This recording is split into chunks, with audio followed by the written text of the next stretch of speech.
All right, thanks guys. Thanks for coming along to my talk. And I would also like to thank the DataEngBytes committee for allowing me to have the opportunity to talk on behalf of Snowflake. And what a wonderful job Rajath just did in the previous talk. So thank you, Rajath, for that. So we're here today to talk about logging and tracing in Snowflake. We'll start with some introductions. So my name's Alexei de Lauw. I'm currently a consulting manager at Snowflake. I've been with the company now for just over 2 years. I have 11 wonderful solution architects that report to me. A little bit of my history and the reason why I've decided to speak at data engineering. I am a data engineer at heart. It is in my background. I started with reporting and analytics, and I moved my way kind of into the data engineering space and also learned a bit of SAP along the way, but you didn't hear that from me. And then obviously I became a solution architect for Snowflake, and then last but not least, I became a consulting manager. Let me tell you, with 25 years of experience, it wasn't easy to start at 4 years old, but some of us have managed to make it happen. Before I take it any further, guys, some legal stuff about preview features in Snowflake. What I'm about to tell you guys is super hush-hush. It is in public preview, so that means you can find the documentation on docs.snowflake.com. However, preview features are subject to change. So everything you see in this room might change on you guys. So please keep that in mind in the rest of this demo. Here's what we're going to cover today, guys. Just a quick crash course. We're going to start with data pipelines. They have one common feature. Hint, hint, it's logging and tracing. There are 3 common bottlenecks on the Snowflake platform that we're trying to address today. So we're going to preview logging and tracing on Snowflake. We're going to show you how you can bring your own language to the party. So some of you like Scala, some of you like Java, some of you like SQL. It's okay, bring it along. We're all friends. We're going to actually contrast logging versus tracing and what use case is actually used where. Then we're going to look at some of the more important aspects. How much does it cost us? Some of the caveats that you're going to need to be aware of. And then a little bit of a live demo will follow. So I've got my fingers crossed here that that goes to plan. And then we're going to open up the floor to any questions and, of course, some final thanks. So first and foremost, the underdog. Not every big dog shines. So everybody, meet my family. These are my 3 puppies. They are at home. The reason why I brought them here is because we just did a huge announcement at Snowflake Summit. We talked about our partnership with NVIDIA, for example. We talked about generative AI. We talked about document AI. There are a lot of big things, but one of the little underdogs there that's out there is we released over 150 new features at Summit. One of those features is what we're going to talk about today. So don't let the smaller features fool you. They're actually powerhouses. And if we go back to this picture, it just so happens that the smallest dog in the picture, the sausage dog, is the boss. So one common feature, guys, we all have it in data pipelines. It is the audit table or the logging table. So could I get a quick show of hands if you are a data engineer? Excellent. Keep your hands up for me if you've actually had to write to logging tables of some description. So debugging, it might be tracing, it might be data volumes, it might be pipeline outputs, it could be anything.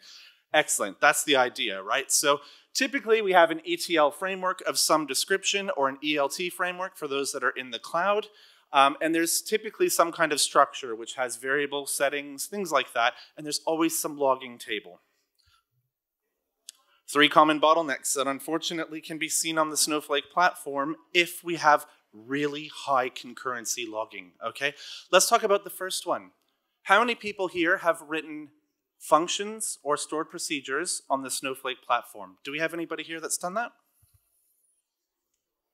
Okay, so one of the tricky aspects in Snowflake as of today, before logging and tracing, of course, is debugging any of the user programmable features. So effectively, you write your stored procedure as a block. Anybody that's done this type of work, right, they basically know step by step, you need to debug this if it goes wrong. Let's say you have 3,000 lines of code and it doesn't work out for you. In the current world, before logging and tracing, we couldn't actually show you where you actually went wrong. So you'd have to pull it apart by hand, not the best scenario. So we're gonna have a look at how event tracing or logging and tracing helps with that. Concurrency. This is a big one. So if you have tons and tons of data pipelines in your organization and they're all writing to one singular log table on Snowflake, there is a possibility that you'll hit an upper limit and the table will lock and you'll have to wait, right? So obviously the bigger volume, the longer you wait, the pipeline gets slower and slower, we start getting more and more concurrency issues, right? This is under extreme load that I'm talking about, but it's still there. And last but not least, the one that's common to all column store databases is the death of the single row insert. So typically, if you have a column store database, these are not the most performant. Anyone that works with the Snowflake platform knows that batch inserts are a better way to go. Unfortunately, with logging and tracing, you can't batch insert, I just started the batch, I just inserted 20 rows, I just ended the batch, this is version 1. These are all single row inserts. So when you've got high volume data pipelines that are running, you actually might come into some micropartition fragmentation. Introduction of logging and tracing. So along with the event table in Snowflake, which we're gonna learn about today, we actually have brought in logging and tracing, which aims to solve the 3 bottlenecks that I just showed you guys today. So basically what you see on the slide here, we've got 3 different programmable constructs. You've got your user-defined function, you've got your user-defined table function, and of course your stored procedures in Snowflake. All 3 of these are capable of using logging and tracing capabilities. And if you want to start using that today in Snowflake, please feel free. We are in public preview, go ahead. So effectively, in the center here, these wonderful gears are showing us what we call serverless compute, which means this will grow and shrink as per your needs. The more pipelines we put through this, the more logging we put through this, the bigger it's going to get automatically to actually get all of your records put into the event table, and it will shrink accordingly when it needs to. And as you probably have heard before, Snowflake is always pay per use, right? So keep that in mind. All of your logging and tracing is going to land in your central event table, as we're going to see in the live demo. We don't pick favorites at Snowflake. I mean, they obviously picked me, but we don't actually pick favorites with languages. So bring any of these guys to the party. Some of you are going to know SQL really, really well. In fact, that's my background. I have a little bit of Python as well under my belt. So I put these slides in the order of my own kind of preferences. We will have some people here that are Java and JavaScript background. That's absolutely okay. And of course, for those that know Scala, you're welcome to leave the room at any time. Let's contrast some logging and tracing. So effectively what we got here, I'm just conscious of time here. So logging is basically used, guys, when you want to do short and sharp. Keep that in mind. So maybe a stored procedure started, a stored procedure ended. Something similar to that.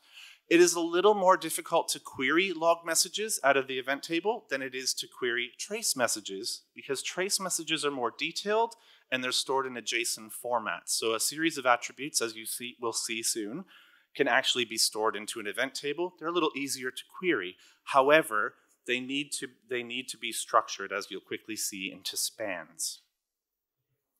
That's available on our documentation as well, so I'll send that link out to anybody that asks afterward. Logging and tracing setup, some simple steps, guys. The first thing you're going to need to do into your account, set up a logging event table. That is step 1. So every Snowflake account will have one. You can have many logging event tables, but we can only ever point to one at one time. So step 2, we're going to set an account parameter to point to that event table and say, this is the event table I want you to use.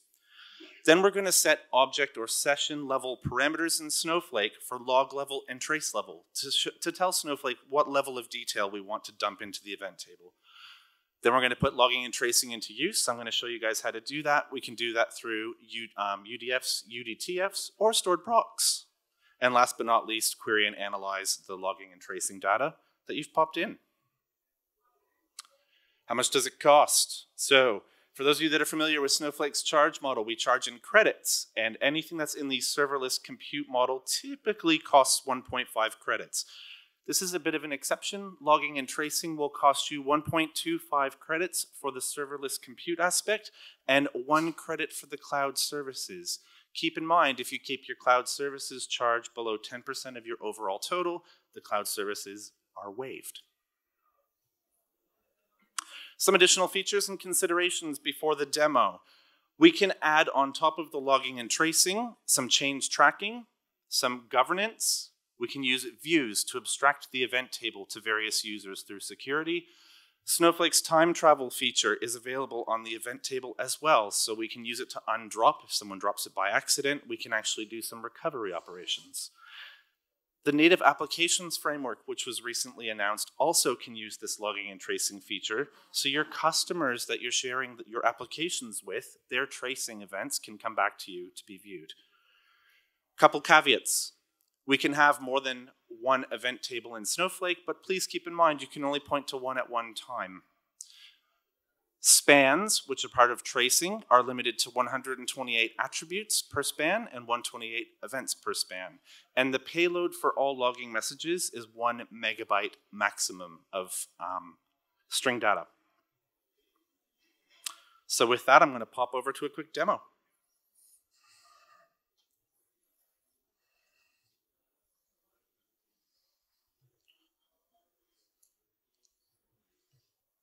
Well, it was. Here we go. Excellent.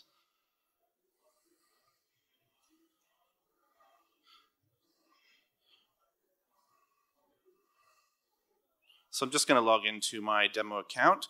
I've actually created some special users here. I'm going to quickly show you the setup script.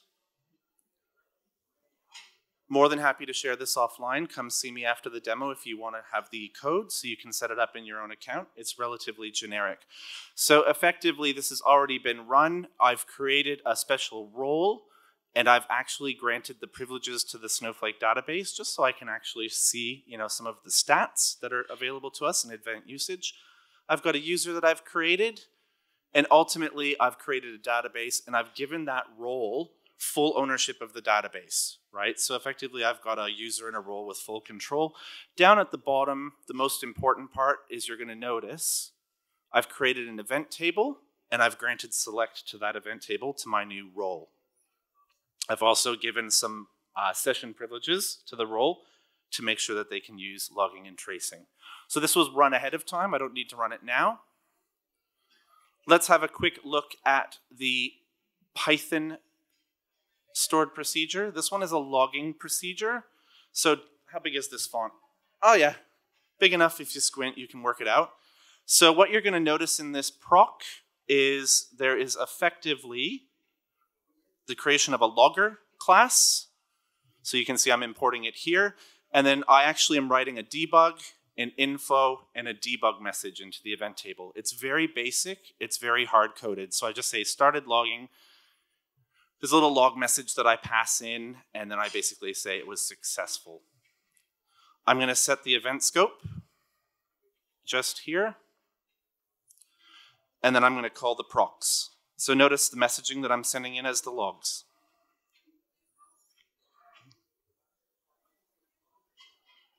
Excellent. Let's contrast that with a bit of tracing. So the context at the top is the same. This is actually quite tricky to do with a trackpad, but I'm surviving. All right, so same type of Python procedure, guys. I've just made a stored proc. And in the trace data thing, what I've done here is I've set some span attributes. So I've set the author to be myself. I've set the procedure name as trace data. And last but not least, I've given it a version number. And then I've thrown in some attributes. So what you'll see with the span attributes is a collection of span attributes as well as some events. They're called span events. They're all in one bundle, as you'll soon see.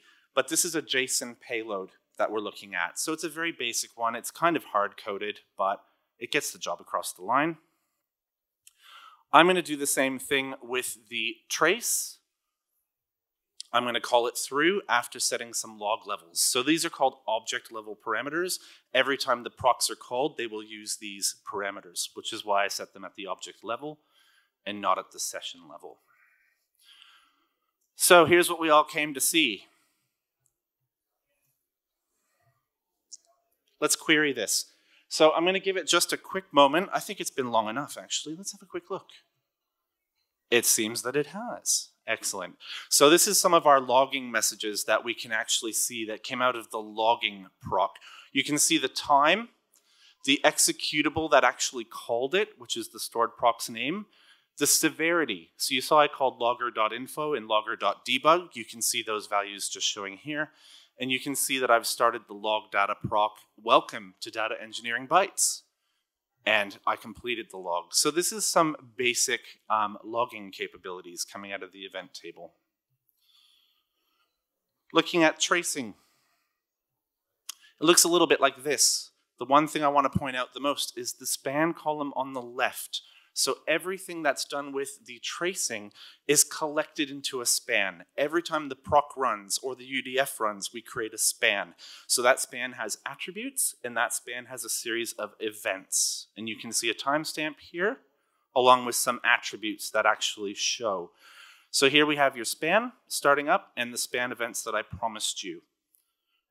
In the actual record attributes, you can see I've got the author, the procedure name, and the version number are showing. And then in my events themselves, the JSON payload that we actually saw. So here we've got some logging and we've got some tracing in action. The last thing I want to show you guys. Here it is. We actually, in Snowflake, have a shared database called the Snowflake database. And in the account usage schema, you are going to find a table called event usage history, which shows you your credit consumption and the number of bytes that have been ingested by logging and tracing. So this allows us to keep a track of what the actual logging mechanism is costing us.